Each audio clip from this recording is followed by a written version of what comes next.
மலர் HD கனடாவின் இன்றைய முக்கிய செய்திகள். இலங்கை செய்திகள். புதிய அரசாங்கத்தின் வருகை காரணமாக அரசியலை துறக்கப் போகும் அரசியல்வாதிகள். சமூக வலைதளங்களில் புகைப்படம் காணொளிகளை வெளியிடுவோருக்கு எச்சரிக்கை. பொது தேர்தலில் ஜாலில் இணைந்து களமிறங்கும் சுமந்திரன் ஸ்ரீதரன். ராஜபக்ச குடும்பத்திற்கு விரைவில் தண்டனை. வசந்த சமரசிங்க எச்சரிக்கை. அடுத்த சில மாதங்களில் எரிபொருள் விலையில் ஏற்படவுள்ள மாற்றம். முன்னாள் அமைச்சர் தகவல். புதிய கூட்டணிக்கு தலைவராகிறார் ரணில்.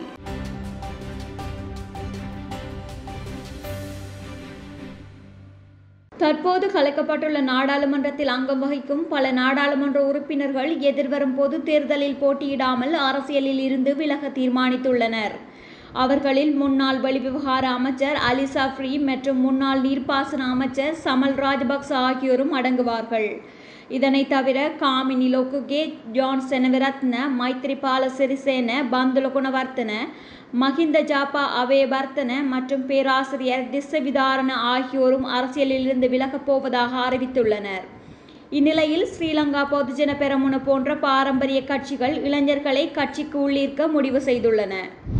சமூக வலைதளங்களில் குழந்தைகளின் புகைப்படங்கள், காணொளிகளை வெளியிடுவதனை தவிர்க்குமாறு தேசிய குழந்தை உரிமைகள் பாதுகாப்பு ஆணையம் பெற்றோருக்கு அறிவுறுத்தியுள்ளது. இவ்வாறு வெளியிடப்படும் புகைப்படங்கள், காணொளிகள் மூலம் குழந்தைகளின் ஆளுமை, அடையாளம் மற்றும் குழந்தையின் குடும்ப பின்னணி என்பன அவர்களின் பாதுகாப்புக்கு பிரச்சினையாக மாறும் என்று எச்சரிக்கை விடுக்கப்பட்டுள்ளது.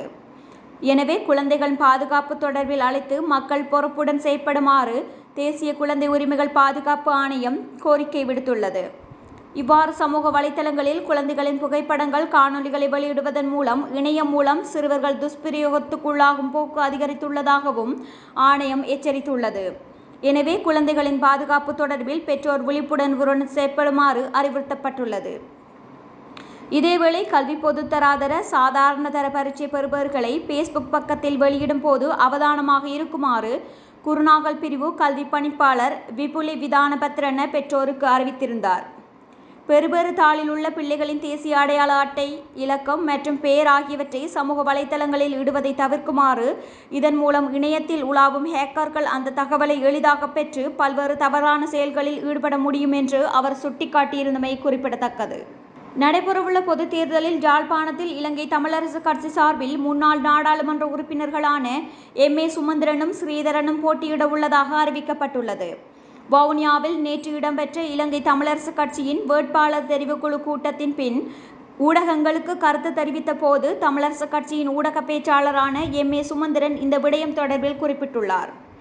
இதன்போது அவர் மேலும் தெரிவிக்கையில், திருகோணமலை மற்றும் அம்பாறையில் தமிழரசு கட்சி சின்னத்தில் போட்டியிட ஏனைய கட்சிகளுடன் பேச்சுவார்த்தைகள் நடைபெறுவதுடன் நானும் ஸ்ரீதரனும் ஜாலில் போட்டியிடுவோம். அத்துடன் எமது கட்சியில் போட்டியிட பெண்களுக்கு அழைப்பு விடுக்கின்றோம் என்றார். நாமல் ராஜபக்ச உள்ளிட்டவர்கள் கொள்ளையடித்த மக்கள் பணம் எங்கிருக்கின்றது என்பதை விரைவில் கண்டுபிடித்து வெளிக்கொணரவுள்ளதாக வசந்த சமரசிங்க எச்சரித்துள்ளார். ராஜபக்ச குடும்பம் மக்கள் பணத்தை கொள்ளையடித்துள்ளதாக குற்றம் சாட்டிய தேசிய மக்கள் சக்தி அதிகாரத்துக்கு வந்து 2 வாரங்கள் கடந்துள்ளன. இந்நிலையில் தங்களுடைய ஊழல்களை இதுவரை கண்டுபிடிக்க முடியாமல் போனது ஏன் என்று அண்மையில் நாமல் ராஜபக்ச சாடியிருந்தார். அதற்கு பதிலளிக்கும் வகையில் கருத்து வெளியிட்டுள்ள தேசிய மக்கள் சக்தியின் நிறைவேற்றுக்குழு உறுப்பினர் வசந்த சமரசிங்க, நாமல் ராஜபக்ச போன்றவர்கள் கொள்ளையடித்த பணம் உள்நாட்டில் அல்லது வெளிநாட்டில் சொத்துக்களில் முதலீடு செய்யப்பட்டுள்ளதா, வேறு வகையில் பதுக்கப்பட்டுள்ளதா என்பதை விரைவில் கண்டுபிடித்து வெளிக்கொண்டு வருவோம். இது ஊழல்வாதிகள் தாங்கள் இன்னும் மாட்டிக்கொள்ளவில்லை என்று சந்தோஷப்பட்டு கொண்டிருக்கும் கடைசி மணித்துளிகளாகும்.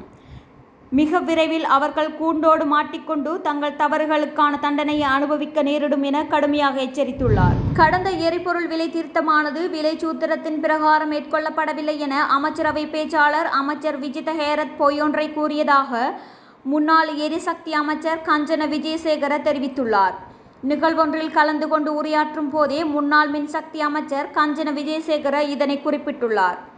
இலங்கை பெட்ரோலிய சட்டமூல கூட்டுத்தாபனத்தின் தலைவர் விலை சூத்திரத்தின் பிரகாரம் உரிய விலை திருத்தம் மேற்கொள்ளப்பட்டதாகவும் அதனை உறுதிப்படுத்தியதாகவும் கஞ்சன விஜயசேகர தெரிவித்துள்ளார்.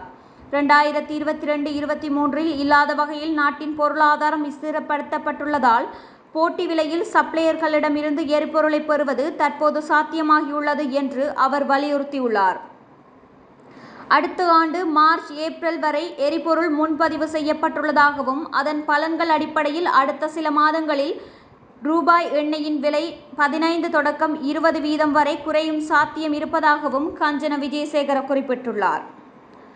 எரிபொருளுக்கான அனைத்து வரிகளையும் நீக்கும் யதார்த்தத்தை ஏற்கனவே உணர்ந்து செயற்பட்ட முன்னாள் ஜனாதிபதி ரணில் விக்ரமசிங்கவின் பாதையை தற்போதைய அரசாங்கமும் பின்பற்றுவது மகிழ்ச்சி அளிப்பதாக முன்னாள் அமைச்சர் மேலும் தெரிவித்துள்ளார். எதிர்வரும் பொது தேர்தலில் ஐக்கிய தேசிய கட்சி தலைமையிலான புதிய கூட்டணியின் தலைவராக முன்னாள் ஜனாதிபதி ரணில் விக்ரமசிங்க செயற்படுவார் என முன்னாள் நாடாளுமன்ற உறுப்பினர் சமன் ரத்னபிரிய தெரிவித்துள்ளார். மேலும் கருத்து தெரிவித்த அவர், புதிய கூட்டணியை உருவாக்கும் நோக்கில் எதிர்க்கட்சியில் உள்ள அரசியல் கட்சிகள் பல்வேறு கலந்துரையாடல்களை மேற்கொண்டு வருகின்றன. இந்த நிலையில் பொது தேர்தலில் எரிவாயு சிலிண்டர் சின்னத்தில் போட்டியிட ஐக்கிய தேசிய கட்சி தீர்மானித்துள்ளது. இதேவேளை எதிர்க்கட்சி தலைவர் சஜித் பிரேமதாச முன்வைத்த நிபந்தனைகளினால் ஐக்கிய தேசிய கட்சிக்கும் சமகி ஜன பலவேகாவிற்கும் இடையிலான பேச்சுவார்த்தைகள் அனைத்தும் முறிவடைந்துள்ளன என்றார். மேலும் ரணில் விக்ரமசிங்க தலைமையிலான ஐக்கிய தேசிய கட்சியும் சஜித் பிரேமதாச தலைமையிலான ஐக்கிய மக்கள் சக்தியும் இணைவதனை ஐக்கிய தேசிய கட்சியின் முக்கிய தலைவர் ஒருவர் குழப்புவதாக குற்றச்சாட்டுகள் வெளியிடப்பட்டிருந்தன. ஐக்கிய தேசிய கட்சியின் சிரேஷ்ட தலைவர் ஒருவர் இந்த பேச்சுவார்த்தைகளில் இணைந்து கொண்டதன் பின்னரே இணக்கப்பாடு ஏற்படுத்திக் கொள்வதில் சிக்கல் ஏற்பட்டதாக சுட்டிக்காட்டப்படுகின்றது. ஐக்கிய மக்கள் சக்தியின் பொதுச் செயலாளர் ரஞ்சித் மத்தும பண்டார மற்றும் ஐக்கிய தேசிய கட்சியின் பிரதி தலைவர் ருவான் விஜயவர்தன தலைமையிலான பேச்சுவார்த்தைகள் சுமூகமாக நடைபெற்றதாக தெரிவிக்கப்பட்டிருந்தது. எனினும் ஐக்கிய தேசிய கட்சியின் உயர்மட்ட தலைவர் ஒருவர் பேச்சுவார்த்தைகளில் இணைந்து கொண்டதன் பின்னர் முரண்பாடு வெளியாகியுள்ளதாகவும் கூறப்படுகின்றது.